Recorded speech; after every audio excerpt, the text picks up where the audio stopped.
सात संगत जी, प्यार से कहना धन निरंकार जी है। देववाणी सबद संख्या 24। सांसों का खजाना एक दिन लुट जाएगा ए बंदे, सांसों को जो व्यर्थ गवाएगा पछताएगा ए बंदे। कहते हैं कि श्वास हमारी कब बंद हो जाए हमें स्वयं भी नहीं पता। किस घड़ी किस पल हमारा शरीर का तादाद में टूट जाए, चेतना अलग शरीर अलग, कोई नहीं जानता। ज़रूरी नहीं है कि हम वृद्धावस्था तक पहुंच ही पाएंगे।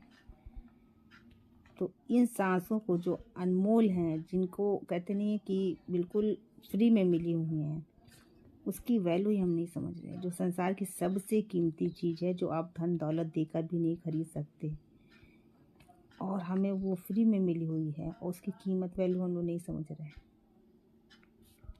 तो ये खजाना जो मिला हुआ है, जिससे हम ये शरीर रूपी यात्रा तय कर रहे हैं, अगर इन सांसों को हम व्यर्थ में गंवाए दे रहे हैं तो समझिए बहुत बड़ा हमारा नुकसान ही होता जा रहा है। कि ये सांसें हमें मिली ही हैं इसलिए कि इसका लाभ हम उठा लें, और समय रहते अगर हम इस बात को नहीं समझ पाए ये सांसें हमें क्यों मिली हैं, तो बाद में पछताने के अलावा कुछ नहीं होता।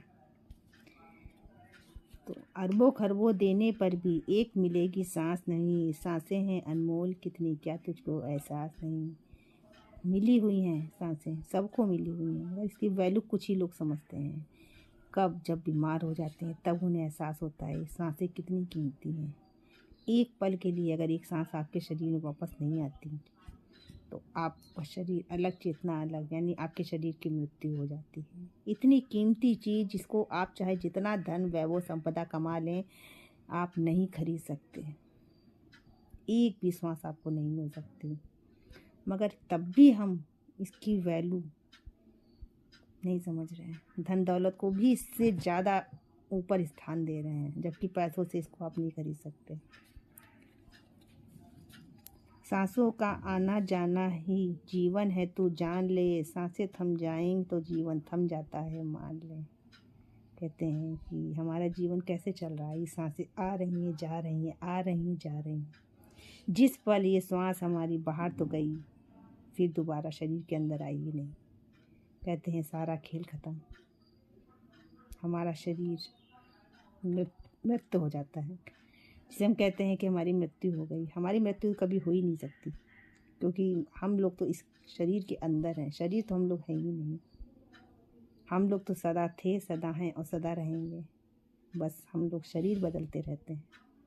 इस बात को जो जितनी जल्दी समझ जाता है, उसका अपने शरीर से लगाव उतना ही कम होता चला जाता है, और वो ये भी समझ जाता है कि हमारा होना फिर दूसरे का होना क्या है, भिन्नता भी ख़त्म हो जाती है।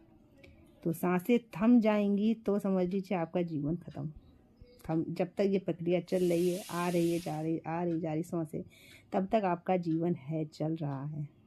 आप इस शरीर के माध्यम से बहुत काम कर सकते हो, बहुत अच्छे काम कर सकते हो, अच्छे कर्म कर सकते हो, और भौतिक वस्तुओं को आनंद ले सकते हो। जिस पल आपकी सांसें थम गई, समझ लीजिए आपका जीवन खत्म। सांसें थम जाए तो जीवन थम जाता है मान ले, सांसें गए का क्या भरोसा जाकर फिर आए ना आए। सांस गए का क्या भरोसा जाकर फिर आए ना आए, ऐसा जतन करो जिससे कि सांस न कोई व्यर्था जाए। देखिए सांसों पर हमारा कोई कंट्रोल नहीं। हम चाहें कि मेरी सांस हमेशा चलती रहे और हमारी कभी मृत्यु ना हो, तो हमारे सोचने से चाहने से तो कुछ नहीं होने वाला। जो विधि का विधान है, जितनी सांसें मिली हैं उतनी ही रहेंगी। तो हमें कोशिश ये करनी चाहिए कि जो इतनी अनमोल सांसें मिली हुई हैं उसका सही उपयोग कर सकें। हर एक सांस हमारी व्यर्थ मत जाए, ये तो हम कर सकते हैं, ये तो हमारे हाथ में है। क्योंकि हम बस हर चीज़ को बढ़ाना चाहते हैं, जो मिली है उसका सदुपयोग करना नहीं सोचते। कि जो हमें मिल रहा है हम उसमें ही खुशी मनाना सीख लें, संतुष्ट रहना सीख लें, उस चीज़ का सदुपयोग करना सीख लें।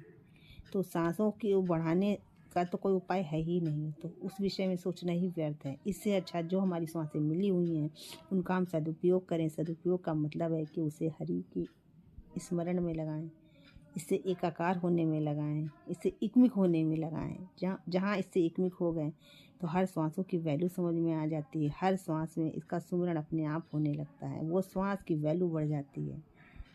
सांसों की लड़ी सुमरन की लड़ी बना ले मन मेरे, कहे हरदेव इन सांसों का लाभ उठा ले मन मेरे। बिल्कुल सत्य बात, सत्य वचन। कहते हैं जब आप इससे एकमुख हो जाते हो तो आप इसके एहसास में ही रहते हो। आप कहते नहीं है कि मैं तो नहीं रहता, वो आपको अपने अंदर इसका होना नज़र आ जाता है।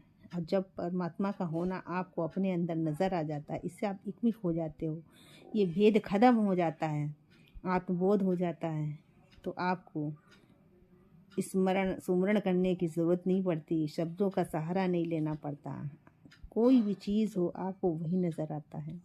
कोई भी किसी भी चीज़ को आप देखते हो तो आप उसके मूल तक पहुंच जाते हो।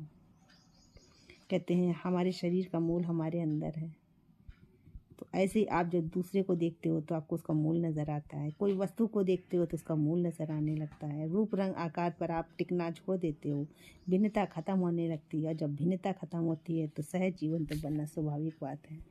तब उस समय आनंद ही आनंद होता है। इसीलिए इन सांसों के रहते इन सब बातों का अनुभव कर लीजिए, ज्ञान कर लीजिए, आत्मबोध में उतर लीजिए, क्योंकि इससे ज़्यादा सुखद अनुभव तो कुछ और दुनिया में है ही नहीं। प्यार से कहना जी, धन्य निरंकार जी।